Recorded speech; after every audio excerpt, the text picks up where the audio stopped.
You want?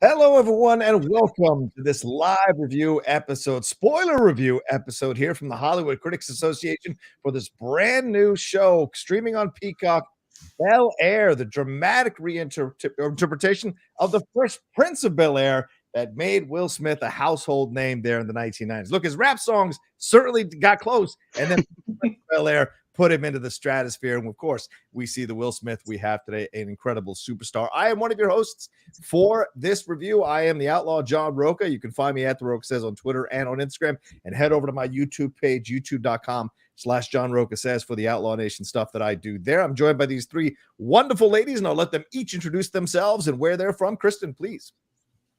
Hi, I'm Kristen Maldonado. I am a TV film critic, social media manager, and I mainly work on Pop Culture Planet. It's a website and podcast centered around representation and inclusion. And a lot of my, reviews are video-based and on youtube.com/Kmaldo. So yeah. I don't.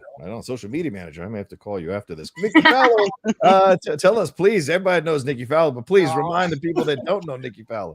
Hi, everyone. I'm Nikki Fowler. I'm the founder of Glitter Magazine, formerly a print magazine for the past 15 years, now all digital. You can find me here on Hollywood Critics Association at times, as well as being a member of the International Press Academy. Right on. Wow. And Stacey, please tell people where your work is based at and your name. Hello, everyone. My name is Stacey Yvonne. I write primarily for Black Girl Nerds, but I'm freelance. So if you want me to write it up, hit me up. You can definitely find me at my social media, Instagram and Twitter at Sticky Keys. And yeah, I'm really excited about this. Should be super fun. I respect the hustle, Stacey. I respect the hustle. Always pitching. Always pitching. I get it. Well, we're going to talk about the first three episodes here that dropped right after the Super Bowl. As if that Super Bowl wasn't exhausting enough with all the trailers, all the commercials, and the drama all the way at the end, and depending on which side of the fence you're on. We got three incredible episodes here to start off this reinterpretation of Bel-Air. When I first heard the news, I was a little like, dramatic. And this is based on a YouTube video that was made here, kind of going out there, kind of like Cobra Kai series was based on a YouTube video that was made imagining Daniel as the Daniel LaRusso as the villain. This was remade into a dramatic interpretation, and they've certainly updated this. It's not without its occasional moments of humor, but this is a much more serious take on what this situation could be like nowadays in 2022. So, Nikki, I'll go to you first. Give me your overall thoughts and give the audience your overall thoughts on the first three episodes here of Bel-Air. Absolutely. Well, first, going to that trailer with Morgan Cooper, Yes, he was quoted as saying he wanted to center on giving a variety to the Black experience, that there isn't just one singular voice. And that's so important. And you see it throughout the series. So just turning it on, episode one, there's so much to talk about. The music, Jay-Z, J. Cole, Meek Mill, amazing. The fashion, everyone is flawless. From Jeffrey to Will, love the color choices. Wonderful to see all of the Black hairstyles, and that there's someone on set that actually is putting in the work and doing a phenomenal job, which is, has been an issue in the industry. So it's just all coming together from the storyline, the relationships between the characters. There's just so much to talk about. So that's just my initial reaction. Yeah. And, Morgan Cooper is one of the directors for this series. So is Nick Copus, Carl Seaton, and Dale Stern, Andy Borowitz, Susan Borowitz, TJ Brady, Benny Medina. I love this based on his format there, giving him some love in the credits here. Malcolm Spellman was a part of this. People remember Falcon and Winter Soldier. Malcolm Spellman, a big part of that as well. Henry Hank Jones is the executive story editor. We got a number of writers involved in this, female and male, throughout these first few episodes here of Bel-Air. So excited to talk about that eventually. But you got to tell me, I mean, I'm looking at this here, Kristen, what's standing out to you? As Nikki pointed out, the fashion looks great. The hairstyles look great. The basketball scenes are believable. But we're getting a window into two different approaches to the world. We get his West Philly approach and the Bel-Air approach. Do you feel that it's working after the first 3 episodes, that they're giving enough love and enough time to both of these to flesh out these worlds, to understand the drama and the issues that are going on for all the characters in this series? Well, I do like that they're going back and forth. I mean, in the original sitcom, we never really got to go back that much to where Will was from. We really just focused on him in Bel-Air. Yeah. And so to see like we are getting a chance to like meet his mom and like see what their relationship is like, that's really interesting to me. I like that they fleshed out these characters in different ways. So while they might have a little bit of the sort of like the, I don't want to say stereotype, but like, you know, what they were like. Hillary was into fashion and, you know, Ashley was a bit of an activist. They're diving like deeper into that. So not only is Hillary into fashion, but she like is an incredible chef. And you would think like, oh, this rich family, they don't need to cook. No, but she's making these incredible recipes. And like, they're really diving into the different things that they're interested in and their different storylines, which I think is really interesting. And, you know, especially like when the original show was a sitcom, to see the characters now, like they all have such different dynamics. And I'm like, how are we going to get to Carlton and Will having a good relationship? Are we going to even get there? Are they going to do things differently? You know, I don't know if I see this Carlton doing some funny dance moves. Maybe, you know, we'll get to him loosening up a little bit because he definitely has a lot of feelings about his cousin joining kind of the family, so to speak. But I think that these first 3 episodes are just really compelling. Like, I didn't want to stop. I was like, oh no, can we keep going? Like, you know, I got to stop after 3 episodes. Okay. And I think it's incredible that Morgan Cooper like has been able to turn a short film into this huge job opportunity. Like, it's just, to me, shows the incredible impact and power of like putting your work out there on a platform like YouTube or just out into the world. And now he's producing, directing, writing this iconic show, a new iteration of it. Yeah. It's like Issa Rae did on Insecure, the same thing way back in 2016, I think, just kind of being able to transfer what she did on YouTube onto the screen there on HBO. Stacey, talk to me. First 3 episodes here of Bel-Air, we get the updated versions of these characters from the Fresh Prince of Bel-Air. As Kristen pointed out, a lot more depth to these characters, even though we're still hitting the broad brushstrokes of what they were doing from Fresh Prince of Bel-Air. We're getting a lot more depth, a lot more complexity, a lot more drama, a lot more tension, fist fights, all guns, drugs, all kinds of stuff, mental health issues. I mean, they're throwing everything into the pot. And then Uncle Phil running for district attorney. Aunt Viv, is she going to stay? Is she going to become an artist, stay a teacher? You know, we're getting so much fleshed out here in these first 3 episodes. Talk to me about your overall feelings you felt as you were finishing these 3 episodes.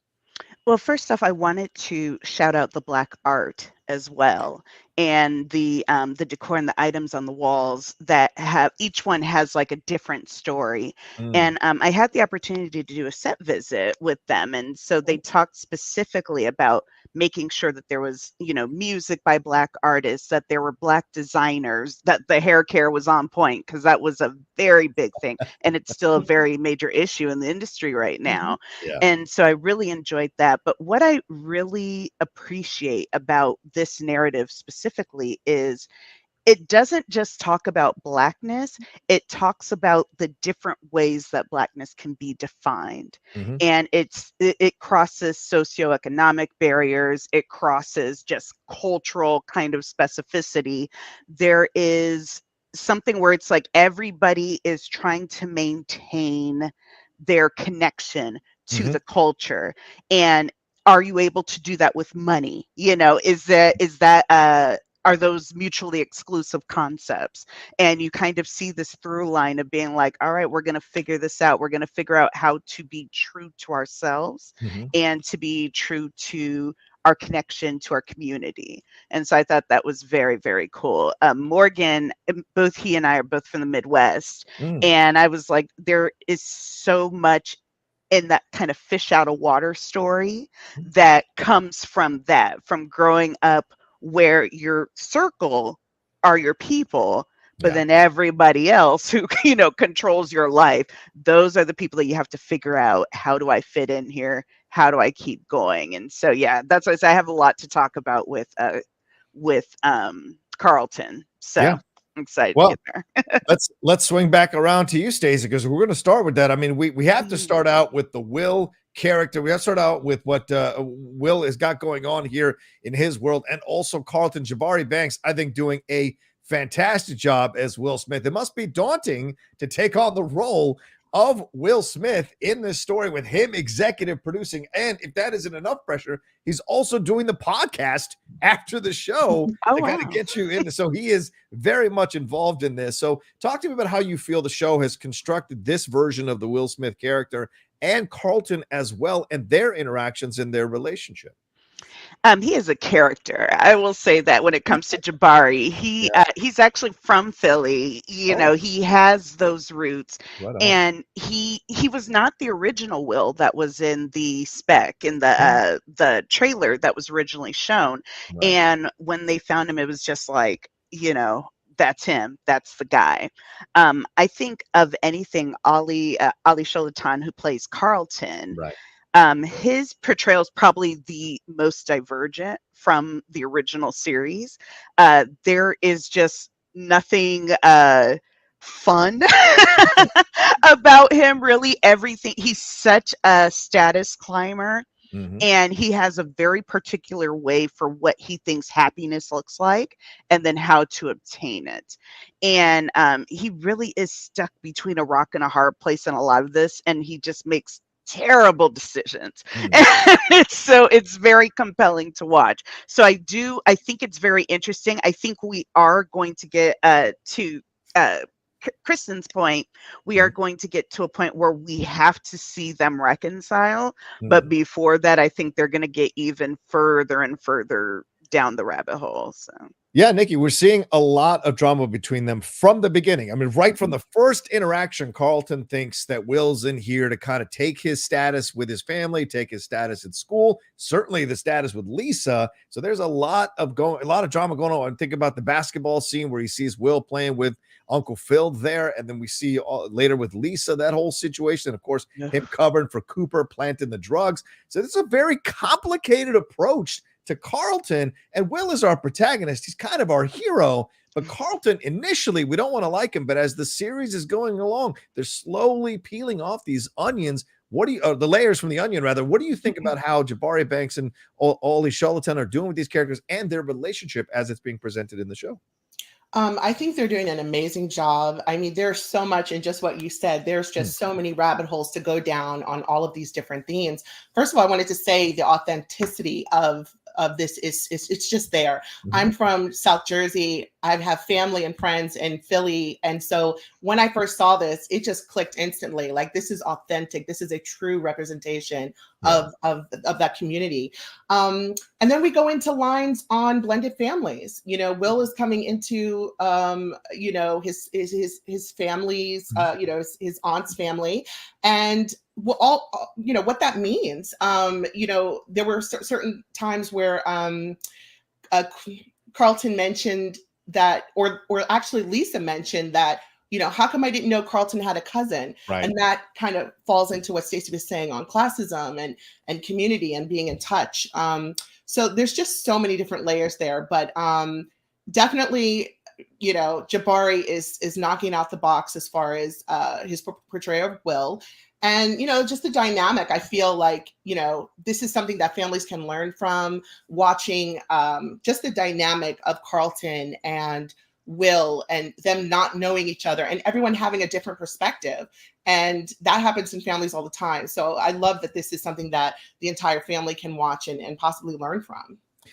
Yeah, and quite a number of families, right? His family at school, his family at home. This is a lot of things that Will is upsetting. And Will can't seem to catch a break here, Kristen. Will in West Philly, has to run up against these guys who are running. I guess they're running the gangs there. Those guys and Rashad and all of that, and they're challenging his status as thinking he's the king of West Philly. Well, he shows up in Bel-Air, and Carlton challenges him, and Cooper challenges him as running Bel-Air. So it's like his good looks, his charm, his talent, all of this. Wealth is not just money. Sometimes it can be just who you are as a person. That wealth can cause some jealousy or some tension or friction or envy amongst the people that you're hanging out with, and that can lead to this drama. So how do you feel about how they've done, how these two actors have portrayed these characters, and how the series is presenting this relationship so far in these first 3 episodes? Yeah, I mean, I think when you're like looking at it like, oh my gosh, they're bringing back the Fresh Prince, it's like, who's going to step into Will Smith's shoes? You know, like, can anybody do that? And I think what this show is doing so well is that because it's a completely different genre, you kind of like, even though you're looking for those little like fun Easter eggs, you can kind of remove like OG Will Smith from this and kind of be like, we're just looking at this guy who's, you know, telling a new story. And following this new journey. And so I think Jabari Banks is doing a great job. I loved the energy that he had. The minute he came on screen, he just had this like glow of like, you know, this is the person that you want to be around, and that, you know, this guy does run, you know, his neighborhood, and, you know, you can see why he's kind of like the star student and the star athlete at his school, and, you know, coming into this new environment.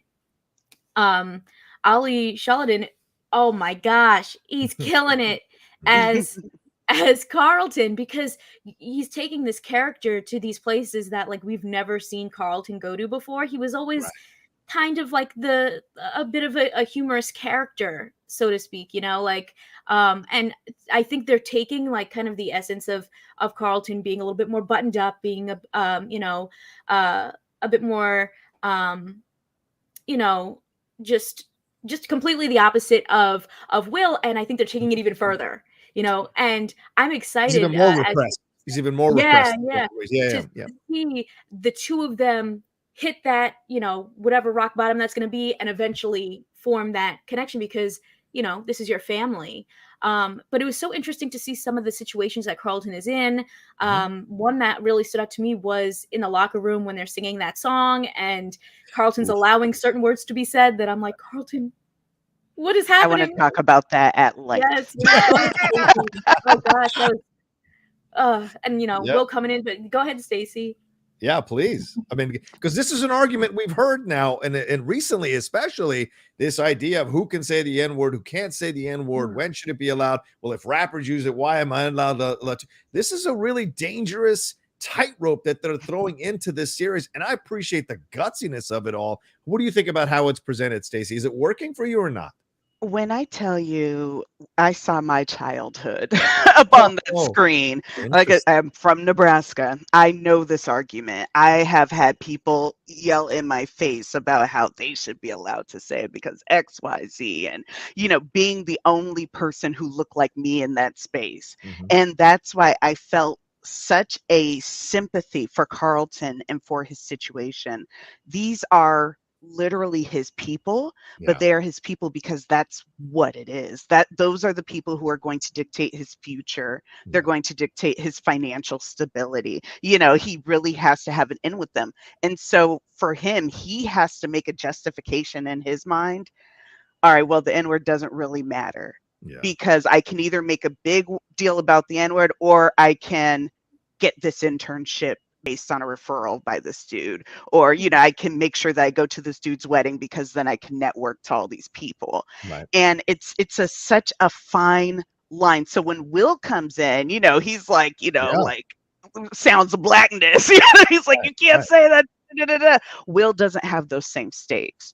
And so the conversation becomes, how do you reconcile with that? How do you deal with that? And for Carlton, he deals with it via Xanax, you know, and it's just, and really kind of repressing, as you were saying, repressing himself, pushing himself down, really kind of making his thing. Because I don't think the question is, should they be allowed to say the N-word? It's the idea of, why is this something that as African Americans, we have to justify. Mm. We have to justify our dislike for people outside of our race saying it. You know what I mean? It's like that's such a weird thing to have to argue about.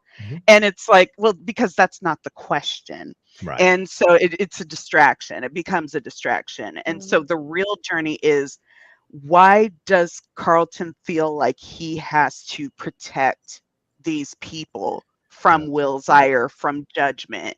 And it's like, because those are the people who are going to dictate what he wants to be. Yeah, and I'll tell you, Stacey, you make great points here. It's fantastic. One of my best friends, Andre, he is in Florida right now in a situation. A school said to him, "Hey, this situation happened. You're going to have to get out."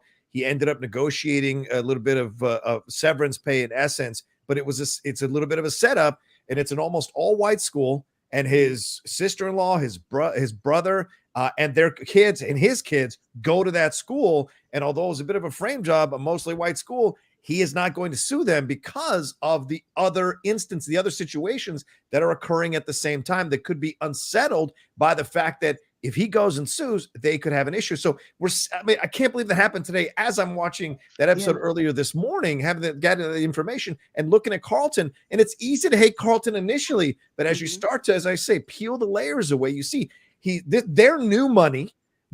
He's going into an almost all-white private school. So what are the things that he's having to compromise on in a subconscious level that are affecting him on a surface level with his mental health and the Xanax and all of that? Nikki, how do you feel they are handling these issues as we see this? Obviously I'm not Black, so I can't speak to the Black experience, but I can ask about these questions and watch this and from an outside perspective see so many different approaches and points of views going on at the same time that I can really appreciate. How do you feel they're handling these arguments when they come up on the show? I think they're doing a great job because they're including them. And a lot of times topics like this, are brushed under the rug after they've been talked about. Oh, we're still on that. And no, this has to continue to be a part of conversations. And I think the more that people see narratives like this, they'll ask questions. Maybe white kids will ask their Black friends, hey, why? And you'll have a conversation and get to know the experiences that we as Black people go through in actually being called the N-word. I mean, I can mention, numerous dozens of times from the East Coast to the Mid-South to California. It happens. And the more people understand that experience and take the time, maybe they'll, just start to have that conversation. But I think totally they're just doing a great job of just bringing so much into this series, from even Coco Jones. I mean, I love Coco Jones. I interviewed her, through her whole career, and I'm so happy to see her in this role. I mean, she's beautiful and fabulous. And, she's giving Hillary this essence of living her truth. And, it's acceptable now, where before maybe we had to kind of, in the old Fresh Prince, things were kind of brushed under the rug. But now, especially with the younger generation, they're having these conversations of like, no, this is not right. I'm going to live my truth. And I love that about her character. And some of the, the messaging from the influencer world and, the magazine world and how she's being asked to be toned down. That is going on now. And so, people need to keep hearing these stories. Black Twitter basically was not even invited to, not Black Twitter, but Black TikTok was kind of suppressed from Black History Month with some event with Nicki Minaj, where non-Black people or influencers were able to ask questions and engage with Nicki Minaj. But, Black TikTokers were like, this is Black History Month. Maybe we could have had, the forefront while, and you could learn. So it's really important. I mean, these are, even in Black-owned media, these are really important narratives and themes. So I'm really happy that they're covering it. Yeah, absolutely. We got over 200 of you all watching us live. Thank you so much for joining us live in the middle of the afternoon. Please, at least in LA, please make sure you hit a like on this video as you're watching it as we go along, and leave comments in the chat. If some of you bring up a really interesting point, I will put it up on the chat. we will discuss it here on the screen. So let us know if you're following along. Leave your comments about the show. Don't be foolish, because I'll block you. That's how I work, ladies and gentlemen. So you throw some ass in the chat, I'm gonna block you. Just put it on the table now. Let's move on to Aunt Viv and Uncle Phil. I mean, what an incredible job that my personal friend Cassandra Freeman and Adrian Holmes are doing with these characters. Kristen, talk to me. I mean, Aunt Viv, that's a character laced with drama. To have Cassandra step in, it must have been so daunting. But then a different version of Uncle Phil that still kind of because he's bald, got the beard. You got a little allusions to Uncle Phil, but two completely different approaches. One running for DA, the other who's an artist who's become a teacher now, and her struggles that are starting to come to the forefront by the end of the third episode with Hillary and her group of friends here about whether she's going to be an artist. And then we have Phil confronting his former college classmates and whether he's been there or not as he's risen up the social strata himself. So how do you think they're handling the presentation of both these characters and how they're working through these first three episodes? Yeah, I mean, I think that I loved seeing all the different layers to them, and just seeing this just like this beautiful dark-skinned family. I feel like they really one of the things that they that we've talked about, I feel like in culture, is just like in the original Fresh Prince, you had the original actress was a dark-skinned woman, and then they kind of recast her with someone much lighter. And I feel like this whole family is just like beautiful, and like they kind of didn't shy away from like going the route of darker actors, and just showing how like beautiful they are and how the excellence that they have. So I think like that right away like stood out to me and just was like incredible.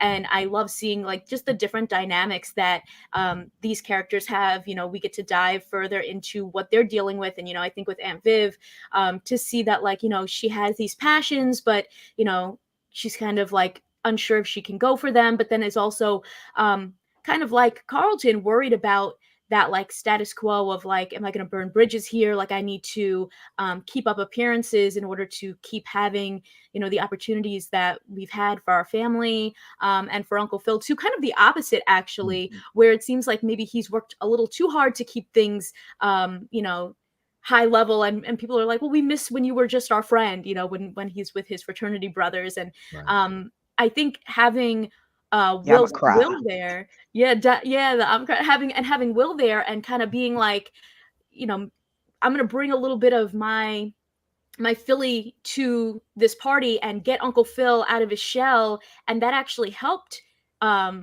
get his other fraternity brothers back in his good graces. And I just think that we're going to continue seeing that, like how Will comes back into this family and like changes them all a little bit, and maybe they change him. And I think that's going to be really exciting to see. Yeah, Nikki, how do you feel that they're handling these characterizations and how they're working within the show? We see them talking about Will. We see that it seems like Aunt Viv initially is the one who cares the most about making things right with Will. And we see her conversation with her sister when her sister finds out about the Carlton Will situations that are happening at the school. And then we also see as these episodes progress, that Uncle Phil is starting to take a shine and starting to make a connection with Will, then playing basketball, him bringing into the cookout, all this kind of things, starting to kind of make sense of these situations. And initially a bit judgmental of Will, but starting to open the door more. Do you like how they're kind of doing this throughout the first three episodes with these two characters, building their relationship and then the relationship with the other characters as well in the show? Oh, absolutely. Again, they're doing a great job. This is such an important dynamic with Will's mother and Aunt Viv. You have so many scenarios where someone, goes to live with family for whatever reason. There's a myriad of reasons. I actually raised my niece, put her through hofstra. So you have, there's questions of community, and, they have this great wealth, but, how connected are they? And bringing in a blended family, there's so many things that you have to think of when, Aunt Viv is pulled when basically, well, I don't want to give any spoils away. Hopefully I'm not, but there's just this pull with taking care of someone else's child and thinking, what's right for them. Having a connection or disconnection from community. It's so important, it's just so important to maintain ties, and so that whole dynamic's going on, which is super important. And then I love Jeffrey, kind of interjecting with Uncle Phil to say, I see Will looking around and he's trying, and maybe you need to meet him halfway. And that's so important. You have Jeff, with the introduction to Jazzy Jeff, he's looking over at that beautiful sunset and he's telling Will, don't let this city change you. To remember who you are and where you came from. Then you see Will struggling with his loyalty to community, his loyalty to his friend back home, feeling guilty. He's sitting in this mansion and his friend's, life is, being threatened. So I just love all of the dynamics, and that, there's just so much at play here. So I think they're doing an incredible job. What stands out to you, Stacey, with this relationship between Aunt Viv and Uncle Phil that maybe differs from what we saw in the original iteration of Fresh Prince of Bel-Air? And how do you feel they're being used throughout the first 3 episodes here and establishing themselves as kind of central figures in this Bel-Air show? I feel that it's not necessarily even as much a difference from the show as it is a difference in the time. I like that they are 100% a partnership. She has her own kind of career and, motivations and that kind of stuff. And yeah, she's giving a little bit more now to Phil because he's running, for DA. But I think overall they are two independent people who have learned to kind of make a community, make a connection together out of love and that kind of thing. And so the way that they negotiate with one another is very kind of, respectful, and like, he's like, yeah, this is your nephew, and she's like, no, this is our nephew, this is our family, we're in this together, this is our campaign, this affects your family. And having those reminders where he's like, you know what, and not having someone who is kind of overbearing, I'm the man of the house, so what I say goes, or he's the man of the house, so what he says goes, that kind of thing. So yeah, I really enjoy their dynamic. And just a quick note, I really loved the scene where Uncle Phil was talking to Will and he was like, that's what it looks like. And he's like, what are you talking about? He was like, trying, I see it, that's what it looks like. And I was like, that's how you communicate, and make things happen. Well, like you said, like you guys have said, there's a lesson to be learned. They can learn from each other, right? I mean, Aunt Viv saying, it took me a long time to kind of get that West Philly out of me. So certainly she can go there when she wants to go there. Certainly Carlton says, don't mess with a black mother. I love that when he has interaction with Cooper. You don't mess with that. And then you have what Phil is trying to do here. Uncle Phil's trying to do here. He's trying to move forward in the society, and he's buttoned up not only with white donors, but also with members of his own community here. We're seeing him in that interview with Big Boy having a really tough time having that interview and hearing about money and having these now it's kind of staged a little bit, those calls. I felt a little bit weird, because I'm sure some people would call it. You'd be surprised about it, because he's going to be in a position of power that could help the black community. But it felt to me like they were trying to drive the point home here, that he's got a lot of battles that are going on in his world, and maybe Will might be essential, like he was in the original show, at showing him a different approach or different way to handle these situations. I do want to give a big shout out to April Parker Jones. I mean, to come in with a limited amount of time in a pilot and establish that relationship so strongly, that takes a really talented actress. And then, of course, she kind of isn't seen that much in the next 2 episodes. But that first episode, I think she has a great connection with Jabari. And so that when she makes that decision after the situation with Jabari at the basketball court, you believe her the whole time. And then when she calls Aunt Viv and has that strong conversation with her, you believe that she's if she has to fly out there, she will fly out there. So I think that I just want to give her a special shout out, because it's not always easy to come in and only have a few scenes to establish a relationship that echoes through multiple episodes when you're not on screen. So I think she did a great job with that. Let's move on to some of these themes. Nikki, this is something you wanted to talk about and bring up. You mentioned how many themes they're talking about. What are the themes, the messaging, the storylines that are sticking out to you that you really feel are unique and kind of gutsy for this show to do? And are there any that they're not quite getting across as strongly as they need to? I think they're doing well with the messaging. For example, the in-school suspension, how Will's parents are Aunt Viv and Uncle Phil are discovering that they didn't even look at the tape and they suspended him. Oh, Yeah. It's so real life. I was not even surprised because this happens all the time. And we have so many stories as Black people. And, it's tiring. And, there's just there's an imbalance there. So I love that they included that. And they're including the messaging on mental health and really, really digging into Carlton's character on so many different levels from, again, the addiction and feeling left out. And then this, cousin coming and no one showing up for his lacrosse game and all of the little elements. And then, also Lisa's story of coming into this very early on. In the original, she wasn't in the show early on, but they've just introduced her, and she's not from a wealthy family, and that whole dynamic of fitting in and just her whole storyline. But lots and lots of actually it has almost like post-traumatic stress disorder. Yes. What happened on the court and that moment with Jeff and on playing ball. And I think people should realize in real life that these things don't happen after the incidents. These things carry with us. Yeah. So that messaging is so important. But I think they're really nailing it. I can't really say where I don't see it's going far. With Uncle Phil and the police reform and, his running for public office. At first I kind of felt like, I hope they're just not going to like drop in these little, kind of keywords and go from there. I really feel they're fully developing it. And it's really important to keep these things in the conversation on shows like this. Yeah, I think it's gutsy. I mean, that when Will is being arrested, we hear the cops say, "Stop resisting, stop." We've heard those complaints before when we talk about those interactions that young African Americans, period, black or white, male or female, have had with police, and so we're seeing them highlight that.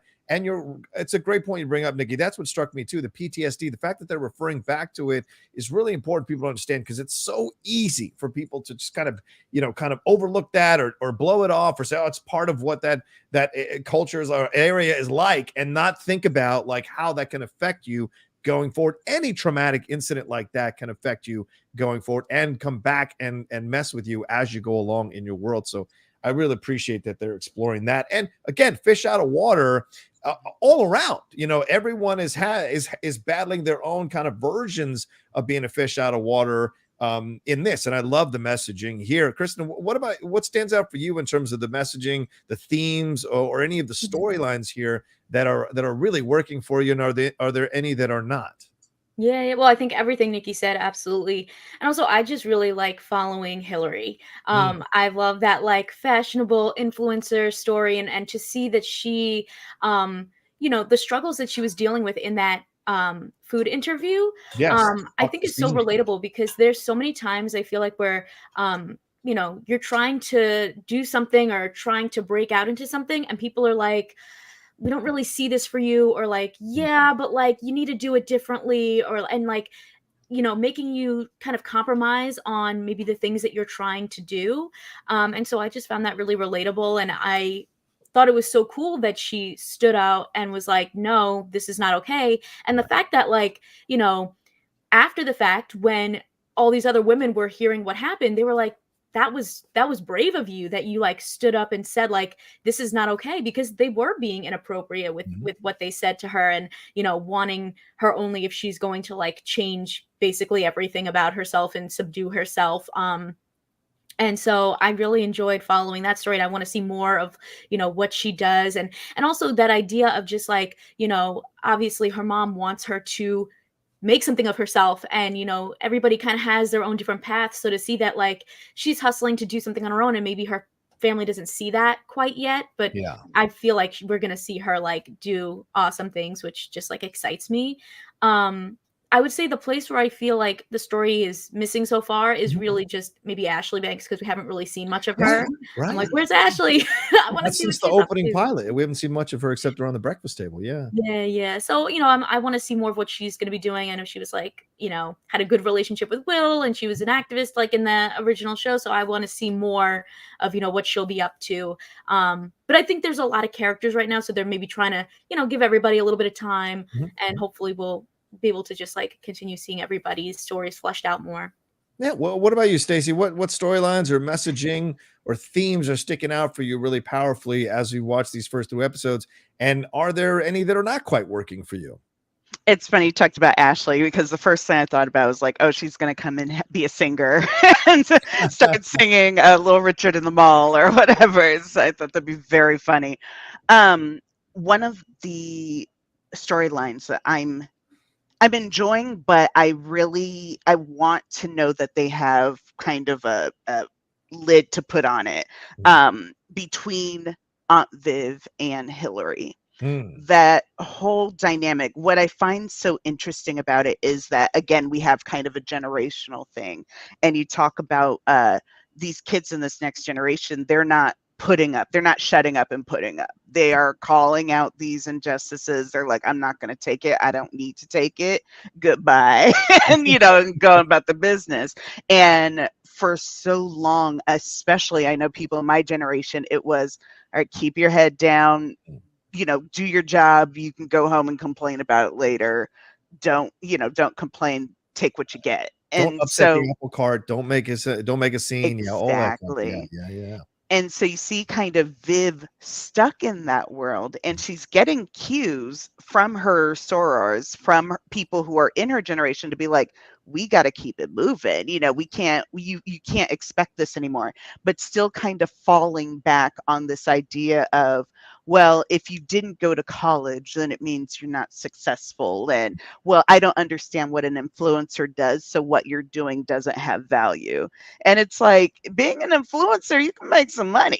Like, you're fine, and Hillary is really out there, trying to make a name for herself. And so for Viv to kind of be blind to that is an interesting distinction, especially because she really sees Will as kind of like a creative outlet. She sees the creative in Will as a reflection of her creative spirit. And for whatever reason, she doesn't seem to see that in Hillary. And so I kind of wonder more about what that blockage is. I'm interested to see where that goes. Yeah, I really like that. And they dropped this little kernel here. It was a throwaway line, but I think it's going to bear fruit when Aunt Viv said, well, things changed when Hillary was born anyway, and moved on. Like, she didn't dwell on it, but I think that's a little seed they dropped to kind of come back to later, because that could be the source of this idea. Hillary sees her mom as not having pursued her dreams, so she doesn't respect her, whereas Hillary is doing this, but she doesn't understand her mom had to sacrifice what she had to sacrifice so that Hillary could have the opportunity to be in a position to pursue what she wants to pursue. And so there's that to explore, but there's also the universality. And look, as a guy who had I'm Latino, my sister, my mom, they could set the house on fire with fights. There's a universality here in the differences between a sister and between the daughter and her mother. So that, I think, anyone can connect to. And I like that they're at least giving the broad brushstrokes of that as they also dive deeper into the complexity of their situation, their relationship. So I truly enjoy that in the show as well. I wanted to add in. Oh, sorry. No, go ahead. I want people to remember that this is generational, and I'm Gen X. I remember marching for Rodney King back at Rutgers, and people need to remember that social media has really helped the later generations in getting their voice heard. So sometimes people can think, oh, well, the new generation is so much more vocal, and we don't take that. But we've had some people really, pushing for the culture in past generations. It's just, it wasn't amplified. And the power of social media is just amazing in, just pronouncing it all. So. Yeah, no, it's a great point, Nikki, because print media was white owned. So they weren't going to give a lot of opportunity for Black voices to be heard. Social media has changed that. Certainly, since the Black Lives Matters protests, all of a sudden Hollywood has discovered that people of color can act and run things. They can show run. Like, it's been incredible to see the difference in the last 2 years. And still, it's just a small drop in the bucket percentage wise to what you see in comparison to how many white projects get greenlit overall. But it's changing. At least that's, Uncle Phil says that it's incremental, it's changing, it's better right now, but that doesn't mean there isn't still more work to be done. And I like that the show is highlighting that overall, through that process. Another thing I want to bring up here, we got to talk about him. We got to talk about this guy. We got to talk about Jeffrey. What? Yes. Jeffrey. I mean, Idris. can we talk about Idris? Can we talk about Idris. this? How original. I love that he said that. But what an interesting relationship that's developing here between Jeffrey and Uncle Phil, Stacey. How do you feel this is going between the two characters? And also, how do you feel this is going between the two actors throughout? Because Jimmy Akingbola is doing a fantastic job. Which I want to get to know Jeffrey as a human being. Like, I'd like to hang out with Jeffrey. He seems so cool and cultured. I love it. What do you think about the presentation of him, and then how he's kind of working with Will, but also working mostly with Phil? Well, we talked a lot about how Carlton was so divergent from his character. Yeah. And I think having Jeffrey the way that he is, that is another one that's kind of divergent. And actually speaking with Jimmy about the role, he was like, everybody, looks at London as this talking, the Queen's English and and he was like, yeah, I'm from West Side. He's like, that's me. And I really enjoyed that he brought a swagger, but still, very much a professionalism. He's not the butler. He is the house manager. He's the houseman. He's a confidant for Phil. And so it's not like a master servant kind of role, but more like, this is a dude that helps me out when I can't do what I need to do.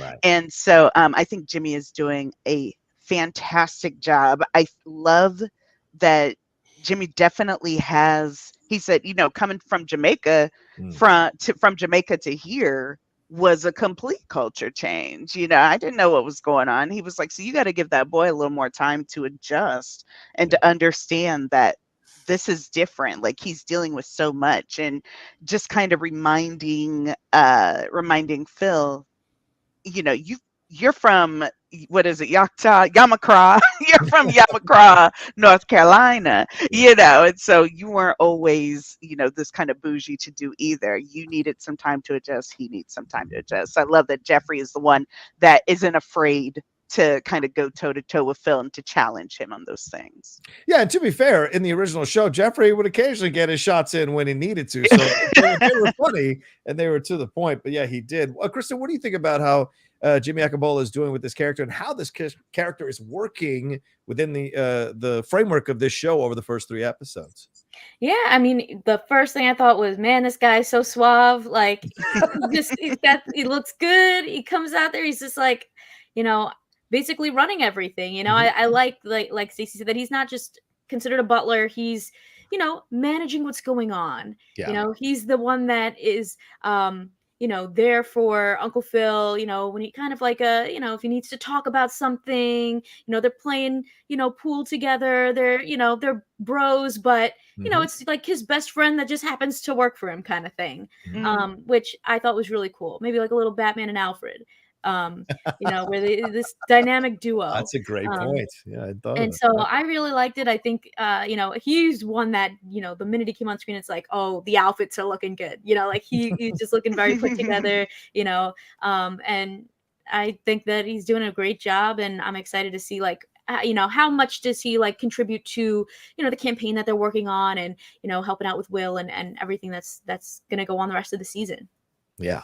Nikki, what's standing out to you with how they've kind of reconstructed the character of Jeffrey to work within the parameters of this show? And do you like how Jimmy is bringing to life this character here in Bel-Air?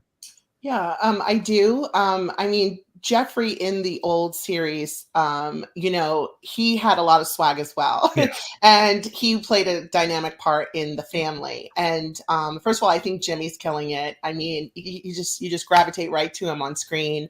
I love the dynamic. I think it's very realistic. I can't speak for everyone, but from my experience with, help or hiring help around the family, they become like family.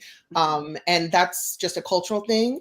as well as, you know, my time living, you know, in the Bahamas. It's just the help is family. And I see that in Jeffrey's character. And I just wanted to make that distinction, just from, you know, a class standpoint, that, you know, I love that aspect, because he's helping and guiding the family, and, you know, everything that everyone else said, you know, I agree with. Yeah. But I just wanted to add that little tidbit in. Yeah, I think that's a great point, because like he really did feel like part of the family, whereas like I don't know if you guys watched the new Chucky series, but like at one point the nanny is killed and they're like, oh, she was like family to us, and they were like, oh well, like does she have family around? And they're like, we don't know, like they didn't know anything about her, you know. And it's like Jeffrey's actually like part of their family, not just like, oh, the guy that works for us that we don't really know much about, but he takes care of everything. Yeah.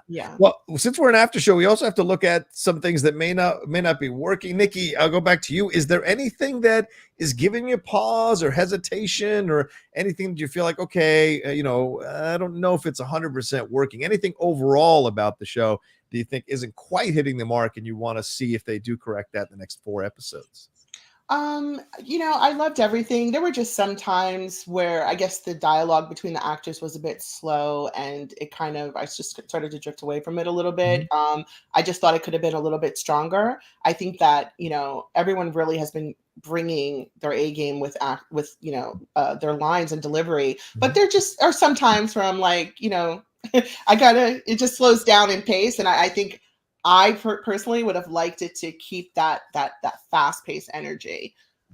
Okay. Well, you know, it was funny because there was the whole thing with Uncle Phil and connecting to his roots and everything. Yeah. So during the first fundraiser, and he was talking with someone else about it. He was like, yeah, I've worked in, you know, LA, and I worked to overturn, you know, evictions and to get tenants paid and these slumlords and all of that stuff. And then it was like, oh man, you ain't connected to your people. And I was like, tell them what you just told those other people. Like, why aren't you saying anything at all? Like, you have done things specifically for, you know, middle, income, you know, class communities. You have done things for housing, which is a huge deal here in LA.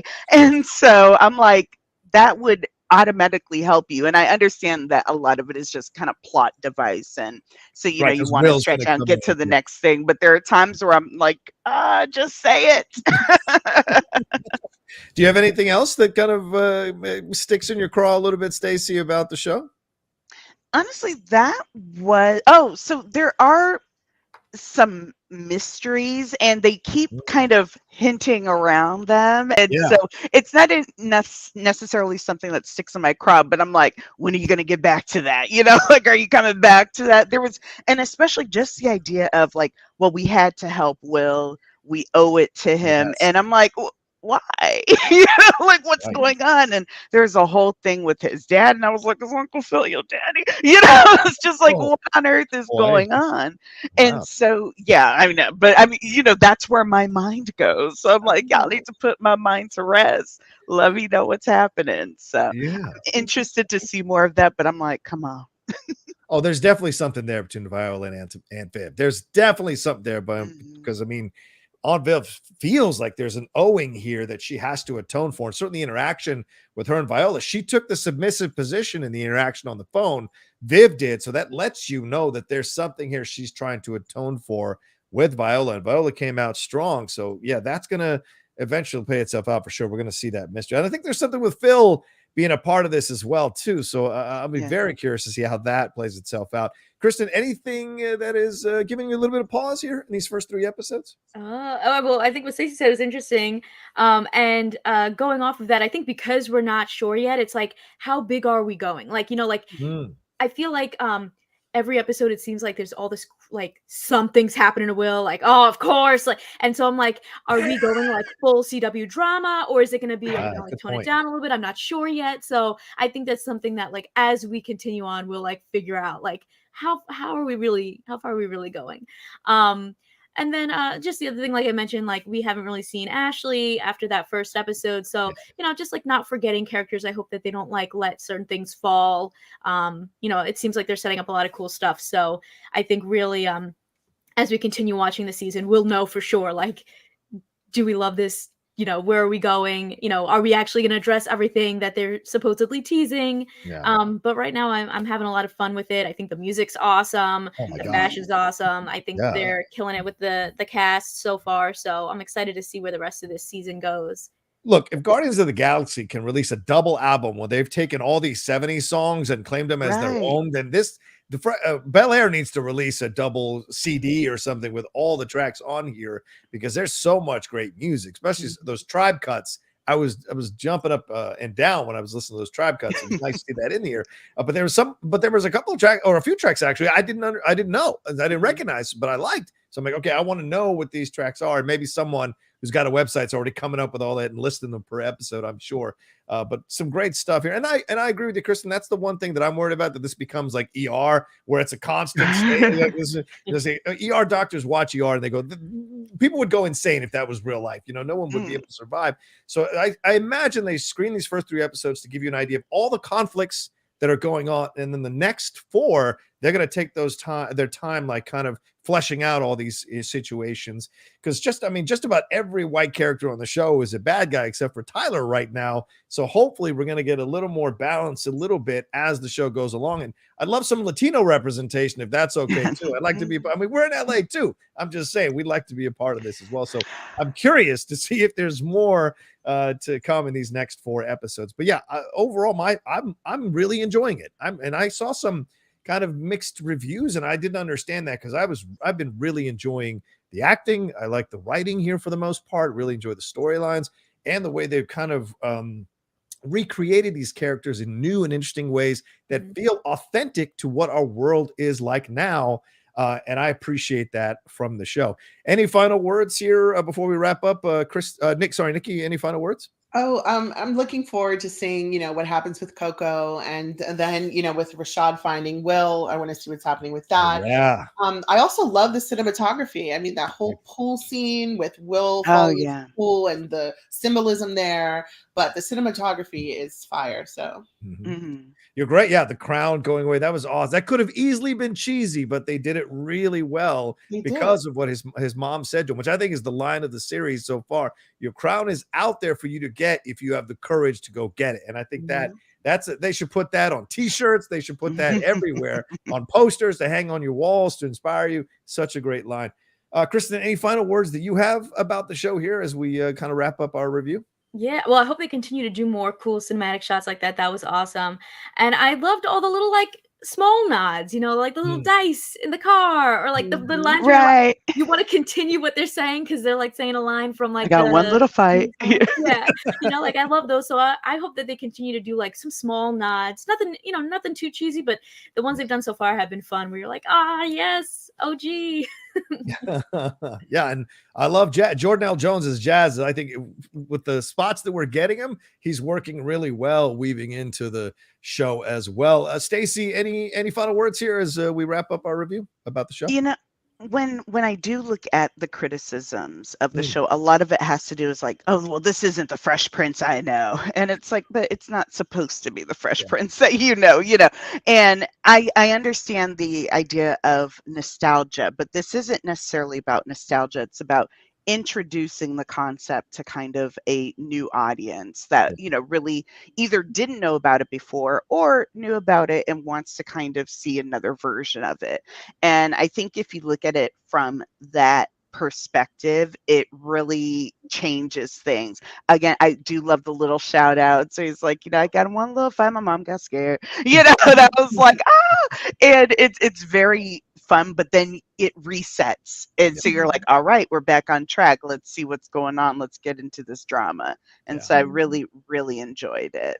I love what you said about people just want to see the same thing again, it's not the same as but what I think this does so well is that it's not we're just doing it again. It's no, we're taking it, we're making a completely different genre of this, which I feel to me makes it very different. You're not seeing the same thing. I think this is a unique way to, give us another reboot of something, because it's not just, we're going to continue this story of Sex and the City, or we're going to give you completely different people in Charmed, or whatever. It's we're taking this idea and we're just completely changing the genre. That's genius. Yeah, I agree 1,000%, because, I'll compare this to Cobra Kai, and I don't think Cobra Kai is getting anywhere near what this show is doing. The issues they bring up, everything is kind of CW drama in the worst way you can think about it sometimes. Not overall, it's not a bad show to watch. I enjoy it, but this show is going for something deeper, something stronger, and I appreciate that. And it's got something to say, and it's trying to change people's minds or open people's minds about these situations and make them accessible, not judgmental. And I like that. That allows you as a viewer to be interactive with the show, and that makes it, I think, different than a lot of these things, a lot of these reboots that we've seen before here recently in our TV and film landscape. So, all right, well, there's our review, our spoiler review for the first 3 episodes of Bel-Air. Thank you so much for joining us. If you're watching it later, thank you very much for watching it later. Please hit a like on this video and share it on your social media so more people could come be a part of the Hollywood Critics Association after shows that we do here. Please subscribe to the channel down below and hit that bell button so you're notified when we do this. And a big thank you to these 3 wonderfully intelligent ladies. Please tell everybody where they can find you and everything going on. Kristen, we'll start with you. Oh, yeah. So you can find me everywhere at Kaymaldo, Kaymaldo. I'm on YouTube, Twitter, Facebook, Instagram, if you add a 1 at the end. And then again, popcultureplanet.net is my outlet where I just write all about TV and movies. And there's also a podcast where we dive more into representation and inclusion in Hollywood. All right. Well, please, I'd love to be a guest on that. Stacey, where can they tell people where they can find you? You can find me on this internet, Jean, doing the thing.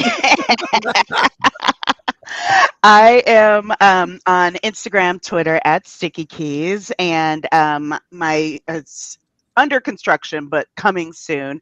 I have a personal website, Yvonne Creative, and that's where my event write-ups, reviews, all sorts of fun stuff are going to be there. So yeah, keep an eye out. Right on. And the great Nikki Fowler, please, where can people find you? You can find me at Glitter Magazine, everywhere on socials, and at Nikki Fowler 28. I hang out on Twitter, Instagram mostly, but I'm everywhere. Right on. Definitely follow these 3 ladies. And if you want, follow me too, my idiot butt. You can follow me at the Rocha Says on Twitter and on Instagram. And yes, on TikTok. The old man's going to try that out. But I'm on Twitch. Yeah, I'm on Twitch as well. The Outlaw Nation, all one word on Twitch. Been doing a lot of watch-alongs, doing some movie watch-alongs. Just did a Super Bowl watch-along. Come and hang out with us. It's a good crew. And my podcast, The Top 10, The Cinephiles, and The Geek Buddies, all out there for you to enjoy. Once again, thanks so much for joining us. We'll be back doing these every week when they drop these new episodes of Bel-Air. So stay tuned and join us. And we'll talk to you next time with another brand new review episode here from the Hollywood Critics Association. Take care, everybody. Bye. Bye.